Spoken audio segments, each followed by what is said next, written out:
ప్రపంచ దేశాలన్నిటితో భారత్తో పోలిస్తే అందరికీ చాలా తక్కువ.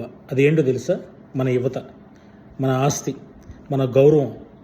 అలాంటి యువత పక్కదావు పట్టి మత విద్వేషాలతో నలిగిపోతున్న మన యువత, మనల్ని పరిపాలించే మన రాజకీయ నాయకులు ఏమి చెప్పి వాళ్ళు పరిపాలిస్తున్నారో ఒక్కసారి ఆలోచించారా?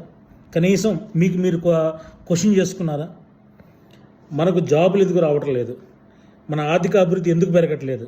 రోడ్లు ఎందుకు పెరగట్లేదు? మౌలిక సదుపాయాలు ఎందుకు పెరగట్లేదు? మనకు కనీసం వైద్య విద్య ఎందుకు అందించట్లేదు? ఏమేమి మనకు హామీలు ఇచ్చి ఈరోజు ప్రభుత్వాలు వాళ్ళు చలాయిస్తున్నారు. వేల కోట్లు, లక్షల కోట్లు వాళ్ళ పిల్లలు అనుభవిస్తున్నారు. కనీసం మీకు కొంచెమైనా ఆలోచిస్తున్నారా?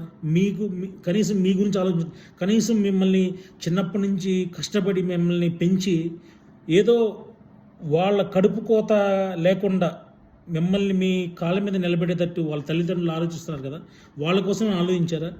ప్రపంచ దేశాలన్నింటి జంజీ అని చెప్పి వాళ్ళు టెక్నాలజీ పరంగా, ఏఐ పరంగా, లేకపోతే వాళ్ళు ఒకటని కాదు విశ్వవిద్యాలయాల్లో వాళ్ళు ముందుకు వెళ్తున్నారు. మనము మత విద్వేషాలతో, మత కల్లోలతో ఇవన్నీ మనం రోజు రోజుకి రాతి యుగంకి వెళ్ళిపోతున్నాం అనుకుంటున్నాను.